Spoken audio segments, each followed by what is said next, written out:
이스라엘의 왕 여로보암 왕 제20년에 아사가 유다 왕이 되어 예루살렘에서 41년 동안 다스리니라. 그의 어머니의 이름은 마아가라 아비살롬의 딸이더라. 아사가 그의 조상 다윗같이 여호와 보시기에 정직하게 행하여 남색하는 자를 그 땅에서 쫓아내고 그의 조상들이 지은 모든 우상을 없애고 또 그의 어머니 마아가가 혐오스러운 아세라 상을 만들었으므로 태후의 위를 패하고 그 우상을 찍어 기드론 시내가에서 불살랐으나 다만 산당은 없애지 아니하니라. 그러나 아사의 마음이 일평생 여호와 앞에 온전하였으며 그가 그의 아버지가 성별한 것과 자기가 성별한 것을 여호와의 성전에 받들어 드렸으니 곧 은과 금과 그릇들이더라. 아멘. 자, 여러분 요게 뭔지 아십니까? 강정. 다 드셔보셨죠? 예. 다 드셔보셨죠? 이거 강정이라고 합니다. 강정. 자, 우리가 그 강정을 먹어보면요, 특히 처음 드시는 분들은 드시면서 약간 좀 허무함을 느낄 수가 있습니다. 그쵸? 그게 왜 그렇습니까? 겉으로 보기에는 굉장히 맛있어 보이고, 그런데 딱 씹어보면 어때요?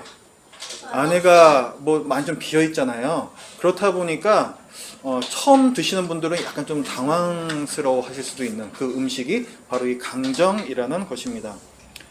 그런데 우리가 어떤 사람을 보면서 저 사람은 꼭 무슨 속빈 강정 같아 이런 말을 할 때가 있어요. 이게 좋은 말입니까? 안 좋은 말입니까? 안 좋은 말이죠. 다른 말로 하면은 그 사람 참 별로 실속이 없구만. 그 사람 참 겉보기에는 멀쩡한데 그 알맹이가 없구만. 뭐 이런 얘기를 할 때 이제 그런 표현을 쓰는 거죠. 우리가 지금 열왕기 이 역사서를 보고 있는데 여기에 많은 왕들이 나오거든요. 근데 이 왕들이 이렇게 좀 부류를 좀 이렇게 나눠볼 수가 있습니다. 첫 번째는 정말 이 다윗왕처럼 아주 겉도 그렇고 속도 그렇고 이 알미가 꽉 차 있는 그런 왕이 있어요. 그렇죠? 그래서 다윗은 성경에서 여호와 앞에 그 마음이 온전했다 이런 평가를 받습니다. 한편으로는 정말 이 악취가 코를 찌르는 쓰레기 같은 왕들도 있어요. 우리가 지난주에 봤던 그 북이스라엘의 여로보암 왕, 이런 사람이 그 대표적인 인물입니다. 사이비 종교를 만들어냈잖아요. 이런 사람들. 그리고 또 다른 부류가 있는데 겉은 멀쩡한데 속은 허당인 마치 속빈 강정과 같은 그런 왕도 있습니다. 그 사람이 누구냐면 오늘 우리가 보게 될 아사 왕이라는 사람이에요. 남유다의 왕입니다. 이 아사 왕은 처음에는 굉장히 좋은 왕이었어요. 속이 아주 꽉 차 있는 그런 왕이었습니다. 이 아사 왕이 자기가 왕으로 즉위하고 나서 종교개혁을 일으킵니다. 일종의 종교개혁. 그 전에 자기 아버지, 자기 할아버지가 우상숭배를 많이 했거든요. 그런데 이 아사 왕은 왕이 되면서 그런 모든 우상들 다 없애버렸어요. 그래서 아사 왕은 좋은 왕으로 평가를 받습니다. 오늘 본문의 11절 말씀을 같이 읽어봅니다. 시작. 아사가 그의 조상 다윗같이 여호와 보시기에 정직하게 행하여 이렇게 나오죠. 자, 아사 왕을 누구한테 비유를 하고 있어요? 다윗 왕에 비유를 한단 말이죠. 이 열왕기 같은 역사서를 보면요, 항상 둘 중에 하나에다 비유를 합니다. 잘했으면은 다윗 왕에다가 비교를 하고 못했으면은 여로보암 왕한테 비교를 해요. 그러니까 다윗 왕한테 비교했다는 것은 굉장히 잘했다라는 거예요. 오늘 본문을 또 이 본문 내용을 동일하게 기록하고 있는 또 성경책이 있는데 그게 역대기라는 책입니다. 그래서 오늘은 이 역대기의 본문도 같이 참조를 하면서 제가 설명을 드릴 거예요. 그래서 열왕기 상에 없는 내용을 제가 말씀을 드리면 이거는 역대기에 나오는 이 내용이구나 이렇게 생각을 하시면 되겠습니다. 이 아사왕의 이야기는 역대하 14장부터 16장까지 무려 3장에 걸쳐서 길게 자세하게 나옵니다. 우리가 오늘 본 열왕기상에서는 아주 간략하게만 지금 나와 있는 거죠. 자, 아까 말씀드린 대로 아사왕은 종교 개혁을 일으켰다고 했습니다. 그런데 참 잘했는데 한 번은 이 구스라는 나라에서 남유다를 쳐들어와요. 근데 이 구스라는 나라가 굉장히 많은 군사를 이끌고 왔습니다. 군사 무려 100만에다가 병거, 오늘날의 탱크를 할 수 있는 병거를 300대를 이끌고 와요. 군사 100만이었는데 당시에 이 남유다의 군사는 58만이었습니다. 그러니까 이 군사적으로 굉장히 열세에 있던 상황이었죠. 하지만 이 아사왕이 하나님께 기도함으로 그 도우심을 간청하여서 하나님께서 역사를 하시고 그래서 그 전쟁에서 대승을 거둡니다. 이 전쟁에서 승리한 후에 하나님께서 선지자를 통해 아사왕에게 말씀을 해주시는데 북이스라엘은 이렇게 망가져 버렸다. 하지만 너 아사가 남유다에서 잘 다스리게 되면은 내가 너에게 복을 줄 것이다. 우리가 그 순종하면 복이요 불순종하면 저주라는 그 말씀을 우리 살펴본 적이 있잖아요. 그 말씀을 다시 한번 선지자를 통해서 말씀을 해주세요. 아사왕은 이 말의 격려를 받아서 종교개혁에 더더욱 박차를 가합니다. 그러니까 더 잘하니까 하나님께서 더 많은 복을 주세요. 그 복이 어떤 거냐면은 그 나라에 더 이상 전쟁이 있지 않는 평안의 복을 허락해 주시는 것이었죠. 근데 이렇게 잘 하던 아사왕이요, 말년에 가면은 전혀 다른 모습을 보입니다. 자, 오늘 본문에서 16절부터의 말씀을 보면요, 우리가 읽지 않았는데 16절부터의 말씀을 보면은 자, 아사왕이 총 41년 동안 남유다를 다스리는데요. 그 다스린 지 36년째에, 그러니까 자기가 죽기 5년을 남겨놓고 이 아사왕이 어떤 일을 하냐면은 이때 무슨 일이 있었어요. 북이스라엘에서 군대를 이끌고 남유다를 쳐들어옵니다. 그리고 라마라는 곳에다가 이 성을 쌓아요. 이 성을 쌓아서 남유다를 고립을 시키려고 합니다. 그러니까 남유다가 막 다급해지니까 이 아사왕이 금과 은 많은 보물을 다른 나라, 아람이라는 나라한테 주고는 조약을 맺어요. 그래서 이 아람 왕의 군사력을 빌려서 북이스라엘을 쫓아냅니다. 역대하 16장을 보면요, 이 일에 대해서 평가를 하는데 하나님께서 선지자를 통해서 이 아사왕을 책망을 하십니다.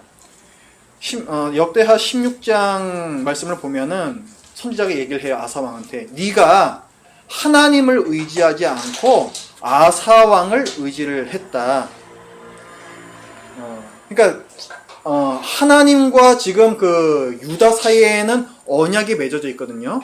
나는 너희의 하나님이 되고 너희는 내 백성이다라는 지금 언약이 맺어져 있잖아요. 그러니까 하나님께서 남유다의 하나님이 되신다라는 말씀은 뭐냐면은 하나님께서 남유다를 지켜주시는 분이란 얘기예요. 그렇죠?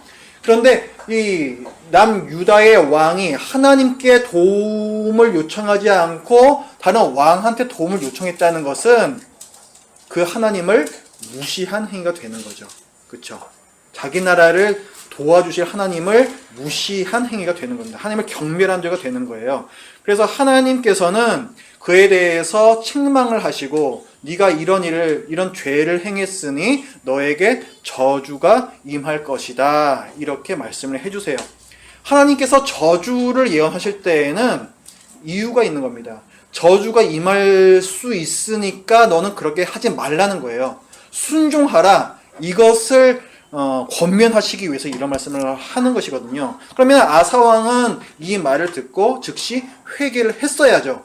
그런데 회개하기는커녕 오히려 그 말을 전한 선지자에게 화를 내고 옥에다가 가둬버립니다. 그러니까 지금 아사왕이 초기에는 아까 우리가 읽었던 것처럼 다윗같이 여호와께서 보시기에 정직하게 행했다 이런 평가를 들었었는데 지금은 어떻게 됐어요? 완전히 망가져 버린 거죠. 그쵸? 이 일이 있은 후에 아사 왕이 큰 병이 듭니다. 발에 큰 병이 들어요. 아사 왕은 의사를 불러다가 그 발을 치료케 하는데 성경은 이에 대해서도 안 좋게 평가를 합니다. 그 역대하 16장 12절을 말씀해 보면은 아사 왕이 병이 있을 때에 그가 여호와께 구하지 아니하고 의원들에게 구하였더라 이렇게 말씀해요. 이 말은 무슨 말이에요? 아사 왕이 걸렸던 병은 하나님의 징계였는데 회개하라는 경고였는데 그것마저도 아사 왕이 듣지 않았다는 얘기예요. 여전히 하나님을 의지하지 않고 사람의 수단에만 의지를 했다는 것이죠. 그러다가 이제 결국 이제 죽습니다. 아사 왕이. 그러니까 지금 성경은요 아사 왕의 그 초기와 말기를 지금 비교를 하고 있습니다. 초기에는 굉장히 잘했고 말기는 굉장히 못했다라는 거예요. 초기에는 어땠습니까? 먼저 그 하나님 말씀에 대해서 반응하는 게 달랐어요. 초기에는 어떻게 했어요? 선지자가 자 네가 이렇게 언약을 잘 지키고 순종하면 하나님께서 복 주실 거야 하니까 종교개혁에 더욱 박차를 가했다 그랬잖아요. 하나님의 말씀에 긍정적으로 반응을 한 거예요. 근데 말기가 되니까 어땠어요? 선지자의 책망에 오히려 분노하고 선지자를 옥에다 가둬버렸다는 거죠. 그 다음에 또 아사왕이 누구를 의지했는가 그 모습도 전혀 달라져요. 초기에는 하나님을 전적으로 의지합니다. 도저히 이길 수 없는 전쟁처럼 보이는데 그 상황에서 하나님께 의지하고 기도함으로써 전쟁에서 대승을 거뒀었죠. 근데 말기에는 어떻게 돼요? 이스라엘이 쳐들어왔는데 하나님께 의지를 하지 않아요. 오히려 하나님의 성전에 드렸던 은과 금을 다 꺼내다가 그 아람이라는 나라에다가 조공으로 바칩니다. 이 물질을 하나님께 드린다는 것은 하나님을 의지한다는 뜻이거든요. 근데 그걸 다 다시 갖고 와서 아람 왕에게 줬다는 것은 더 이상 하나님을 의지하지 않고 아람 왕을 전적으로 의지하겠다 이런 뜻이 되는 거예요. 그러니까 완전히 지금 의지하는 대상이 바뀌어버리는 거죠. 큰 병에 걸려서도 여전히 의사만 의지합니다. 하나님을 의지하지 않아요. 이렇게 바뀌어버렸다는 거죠. 그러니까 뭐예요? 초기에는 정말 속이 꽉 차 있었던 이 아사왕이 마지막에는 속이 텅 비어버린 강정 같은 그런 왕이 되어버렸다는 것입니다. 뭐 아사왕이 외국에다 도움을 청하고 뭐 의사에게 병을 치료하게 하고 이 자체가 잘못된 것은 아니에요. 그건 사실은 그 자체만으로 문제가 없습니다. 문제는 뭐냐면은 그의 그 마음 가운데에 더 이상 하나님을 의지하는 마음이 없었다는 게 문제인 거예요. 하나님이 없어도 문제 해결할 수 있어. 나는 하나님이 없어도 살아갈 수 있어. 이렇게 생각을 했다라는 거죠. 그래서 전쟁이 닥쳤어도 위중한 병에 걸렸어도 하나님께서 자기를 도우실 수 있다는 생각을 전혀 하지 않습니다. 그게 이제 문제였던 거예요. 참 무서운 거는 그럼에도 불구하고 아사왕의 외면적인 종교 생활에는 전혀 문제가 없었다는 거예요. 성경은 뭐 아사왕이 우상 숭배를 했다라든가 뭐 제사를 드리지 않았다라든가 이런 언급을 전혀 하지 않습니다. 거꾸로 말하면은 아사왕은 자기가 죽을 때까지도 여전히 여호와만을 섬겼고 예배드리고 제사를 드렸다라는 거예요. 다만 하나님을 신뢰하지 않고 의지하지 않았다는 거죠. 그러니까 어때요? 정말로 강정 같은 거죠. 겉으로는 멀쩡해요. 근데 속에는 텅 비어 있어요. 껍데기 신앙이라는 것입니다. 다른 신을 섬기지는 않아요. 하지만 그렇다고 해서 하나님을 의지하지도 않는 정말 알맹이가 없는 신앙, 껍데기 신앙, 속빈 강정 같은 신앙. 이것이 바로 아사의 이 말년 신앙이었습니다. 저는 초기에 참 잘했던, 정말 이 다윗과 같이 잘했다라는 평가를 받았던 이 아사왕이 왜 말년에 가서는 이렇게 망가져 버렸을까? 그 생각을 한번 해봤습니다. 아사가 왕으로 다스린 게 총 41년이었거든요. 근데 이걸 본문을 좀 따져보면은 아사 왕이 잘했던 기간은 초기 한 15년 정도 되고요. 그 다음에 오늘 본문에 기록되어 있는 이 아사 왕이 굉장히 못했던 이 기간은 마지막 한 5년 정도가 됩니다. 그럼 합하면 21년 정도 되고 중간에 한 20년 정도가 있어요. 그러니까 이 중간에 20년의 세월 동안에 아사 왕에게 어떤 변화가 있었다라는 거죠. 우리가 생각해 볼 수 있는 원인은요, 인간적인 노련함이라고 표현할 수 있겠습니다. 그러니까 아사 왕이 되고 나서 계속 연륜이 쌓이잖아요. 그리고 이제 계속적으로 이제 많은 일들을 처리를 하면서 노하우, 경험이 쌓이잖아요. 그러면서 굳이 기도하지 않고도 문제를 해결할 수 있는 그 경험을 계속 이제 했을 거다. 우리는 그렇게 생각을 할 수가 있습니다. 그래서 말년으로 갈수록 더더욱 하나님을 의지하지 않게 되었을 수가 있어요. 우리가 또 한 가지 생각해 볼 수 있는 원인은요, 거듭된 상처라고 할 수가 있습니다. 우리는 뭐 경험해보지 못해서 잘 몰라요. 하지만 한 나라를 다스린다는 것은 굉장히 어렵고 힘든 일일 것 같습니다. 우리가 하나의 가정 안에서 또 하나의 직장 안에서도 울고 웃으면서 또 많은 스트레스를 받으며 또 어찌해야 할 바를 모르는 그런 경험을 수없이 하지 않습니까? 그런데 하물며 한 나라를 다스리는 이 왕은 얼마나 많은 일을 만나고 또 얼마나 많은 스트레스에 시달려 했겠어요. 아마 아사왕도 예외가 아니었을 것입니다. 그래서 처음에 아사왕은 어려운 일을 만날 때마다 기도를 했어요. 예를 들어서 구스라는 나라와 그 상대가 되지 않는 그 전쟁을 할 때도 기도를 하지 않습니까? 그 아사왕은 분명히 그 일이 있은 다음에도 어려운 일을 만날 때마다 기도를 했을 거예요. 분명합니다. 하지만 분명히 아사왕도 경험을 했을 거예요. 내가 기도한다고 해서 기도할 때마다 반드시 그것이 응답이 되지는 않는다라는 사실, 그걸 분명히 경험을 했을 거라는 거죠. 우리도 경험을 하잖아요. 기도했는데 소용없어 보이는 때가 우리도 얼마나 많습니까? 우리도 그것을 계속 경험하면서 살고 있잖아요.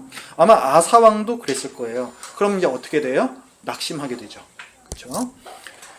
그러니까 그 다음 날에도 또 그 다음 날에도 아사왕은 계속해서 문제들을 만났을 거예요. 그럼 또 이제 기도를 했겠죠? 그러면 또 해결될 때도 있었겠지만 더 많은 경우에는 해결이 안 됐을 거예요. 제가 직장 다닐 때 그 싸이월드라는 서비스 그 개발 팀장으로 제가 임명이 됐었는데요. 그때 그 초기에 제가 우울증을 겪었습니다. 팀장이라는 자리는요, 뭐 팀장도 그렇고 어떤 매니저라는 자리는 결정을 잘 해야 하는 자리예요. 그렇죠? 그러니까 결정을 잘 하기 위해서는 업무를 당연히 완벽하게 이해를 하고 있어야 되고, 또 우리의 카운터파트가 되는 그 부서와의 그 관계도 굉장히 중요하고요. 전체적으로 볼 수 있는 이런 안목이라는 게 매우 중요합니다. 근데 이제 팀장으로 이제 처음 이제 갔으니까 제대로 제가 파악이 아직 안 돼 있잖아요. 그런데 계속해서 제가 결정해야 될 일들은 올라온단 말이죠. 근데 제가 보니까 잘 모르겠는 거예요. 이걸 이렇게 해야 될지 저렇게 해야 될지 잘 알 수가 없는 거예요. 그러니까 굉장히 어떤 그 자괴감이 들더라고요. 저의 자존심이 굉장히 이제 낮아지더라고요. 이게 내 역량이 이거밖에 안 되나? 내가 과연 팀장의 자격이 있는 것인가? 저와 같이 일하고 있는 그 팀원들의 얼굴을 보는 것도 굉장히 참 어렵더라고요. 그런 부분들이. 이런 경험들이 계속되면서 제가 우울증이 걸렸습니다. 근데 지금 이 아사왕은요, 일개 그런 팀도 아닌 한 나라를 다스리는 왕이라는 거죠. 그러니까 이 사람이 백성 앞에서 느꼈을 그 무력감과 그리고 스스로에 대한 그 자괴감, 그 우울감, 그런 것들을 저는 생각을 한번 해보았습니다. 그런 것들은 결국 뭘로 이어져요? 우리 신앙의 상처로 이어집니다. 내가 아무리 기도해도 지혜를 주시지 않는 하나님, 내가 아무리 기도를 해도 길을 열어주시지 않는 하나님, 내가 기도해도 소용없는 하나님. 그러니까 아사왕의 이 중간의 20년이 상처의 연속이었을 것을 우리가 생각을 한다면, 말년에 가서 아사왕이 하나님을 전혀 의지하지 않는 이 모습이 별로 이상하지 않은 거예요. 저는 아사왕의 삶을 보면서요, 처음에는 이 왕이 타락했구만, 망가졌구만, 그렇게만 생각했는데 이 중간 20년 동안의 아사왕이 겪었을 일을 생각해 보니까 그것이 저의 모습이고 또 그가 받았을 상처들이 저에게도 다시 한번 경험이 되면서 아사왕에게 많은 연민을 느끼게 되었습니다. 겉으로는 여전히 하나님을 예배해요. 하지만 더 이상 하나님의 도우심을 기대하지 않는 속이 텅 비어버린 이 아사의 신앙은 어쩌면은 상처받고 또 상처받으면서 그 가슴속이 후벼 파내어진 그런 아픈 신앙이 아니었을까, 그런 생각을 해보았습니다. 그런데요, 우리가 그의 마음이 이해가 되고 많이 좀 동감이 될지라도 아사왕은 결코 우리의 모범이 되진 않습니다. 성경은 우리가 아사왕을 본받아서는 안 된다라고 말해요. 성경은 우리의 모범으로서 다윗 왕을 제시를 합니다. 열왕기에 나오는 선한 왕은 늘 다윗의 길로 행했다, 다윗과 같이 하나님 앞에 온전하게 행했다, 이런 평가를 받아요. 우리의 모범은 다윗 왕이라는 거죠. 다윗이 하나님 앞에 온전하게 행했다라는 평가를 받는 이유는 그럼 무엇이었을까요? 다윗이 언제나 하나님께 순종하고 하나님께서는 그런 다윗에게 언제나 복을 주시고 언제나 그의 문제를 해결해 주시는 이런 삶이 되풀이 되었기 때문에 다윗이 그런 좋은 평가를 받았을까요? 그건 아니라는 거죠. 다윗은요, 자기를 죽이려는 사울 왕을 피해서 몇십 년을 광야에서 방황하면서 생활을 합니다. 광야는 죽음의 땅이에요. 광야는 먹을 것이 없습니다. 마실 것도 많지 않아요. 광야는 위험한 맹수들, 전갈들, 이런 죽음의 위협들이 도사리고 있는 곳입니다. 어디로 가야 할지 여길 봐도 저길 봐도 다 똑같아요. 사막입니다. 굉장히 위험한 곳이에요. 그리고 다윗에게는 자기를 따르는 무리들도 있었죠. 그러니까 지금 이 다윗에게는 목숨을 건 문제들이 산적해 있는 그런 곳이 바로 광야였다는 거예요. 그래서 다윗은 하나님께 필사적으로 기도했습니다. 하나님, 저 좀 살려주십시오. 여러분, 시편을 보십시오. 시편에 나오는 수많은 시가 다윗이 자기를 죽음에서 구원해달라는 시들입니다. 하지만 이 기도는 몇십 년 동안 해결되지가 않아요. 사울왕은 여전히 다윗을 죽이려 하고요. 이 광야 생활은 끝이 보이지 않게 계속해서 길어져만 갑니다. 다윗의 시를 읽어보면은 이 사람도 우울증을 겪었구나, 그것을 알 수가 있어요. 아침이 되면 밤이 되었으면 좋겠고 밤이 되었으면 아침이 되었으면 좋겠다 고백을 합니다. 우울증을 겪어본 사람만 알 수 있는 고백이에요. 그리고 내가 눈물로 침상을, 잠자리를 적신다, 베개를 적신다, 이렇게 해요. 이유 없이 눈물이 나요. 우울증이 그렇습니다. 다윗이 평생 하나님 앞에 온전하게 행했다는 평가를 받은 이유는요, 그가 기도를 했을 때 하나님께서 즉각 사울 왕을 죽여주시거나 광야 생활을 끝나게 해주시는 복을 경험했기 때문이 아니죠. 하나님은 어제도 오늘도 여전히 다윗의 기도를 들어주시지 않았지만 다윗은 그래도 기도하고 그래도 의지하면서 그래도 여전히 하나님의 도우심을 간절히 구하는, 그렇게 하나님을 신뢰하는 믿음을 잃지 않는 그 모습 때문에 다윗은 평생 하나님 앞에 온전하게 행했다라는 평가를 받은 것입니다. 혹시 이 중에도 하나님께 받은 상처로 속이 하얗게 타버리고 속이 텅 비어버려서 껍데기만 남은 그런 분이 혹시 계실지도 모르겠습니다. 그래도 내가 하나님 믿는 사람인데 우상을 섬길 수는 없어서 남들 보기에는 아무 문제 없다는 듯이 그런 신앙생활을 하고 계신 그런 분이 계실 수가 있다고요. 근데 이 시간에 하나님께서 여러분에게 말씀을 하십니다. 다윗처럼 온전하게 행하라. 비록 우리가 걷고 있는 길이 사람에게 상처받고 또 우리가 아무리 기도해도 응답되지 않는 것 같아서 또 하나님께도 상처를 받는 이 상처 투성이의 길일지라도 여전히 우리 주님의 도우심을 구하며 의지하는 이 온전함만은 잃지 말라고 말씀을 하시는 거예요. 우리가 원하는 때에 우리가 원하는 바가 이루어지지 않는다고 해서 하나님께서 우리의 기도를 듣지 않으시는 게 아닙니다. 하나님께서 원하시는 때에 하나님께서 원하시는 바를 가장 좋은 것을 우리에게 주시기 위해서 그 작업을 지금 하고 계시는 거예요. 하나님께서는 여러분을 당신의 손바닥에 새기셨습니다. 어떻게 외면하실 수가 없는 거예요, 여러분을. 어제도 그러셨고 그제도 그러셨고 지금까지 그리 하셨으며 또한 앞으로도 그리 하실 것입니다. 아사왕은 우리의 모범이 결코 될 수가 없습니다. 이제 아사왕과는 이별을 하세요. 그리고 다윗 왕처럼 하나님께 우리의 필요한 바를 늘 믿음으로 구하고 하나님을 의지하는 온전함이 저와 여러분 모두에게 있기를 바랍니다. 기도합니다. 하나님 아버지, 저희들의 신앙 생활이 길어지면 길어질수록 더더욱 성숙해져야 할 터인데 마치 아사왕처럼 껍데기는 남아있지만 속은 텅 비어버린 그런 신앙의 모습이 저희들에게 있음을 주님 앞에 고백합니다. 하나님 아버지, 주님께 걸었던 기대가 너무 컸기 때문입니까?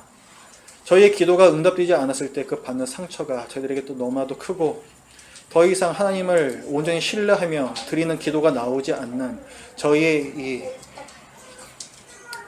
참으로 가련한 모습을 안타깝게 여겨 주시옵소서. 하나님 아버지, 그러나 그럼에도 불구하고 또 이 시간에 아사왕이 아닌 다윗 왕을 바라보면서 그와 같이 상황에 굴복하지 않고 늘 하나님께 의지하라는 또 그 격려의 말씀을 저희들이 들었습니다. 하나님, 저희들 이번 주에 또한 살 때에는 이 말씀에 순종하여서 다윗의 온전함이 저희의 삶 가운데 있는 우리 모두 되게 하여 주시옵소서. 예수님의 이름으로 기도드립니다. 아멘.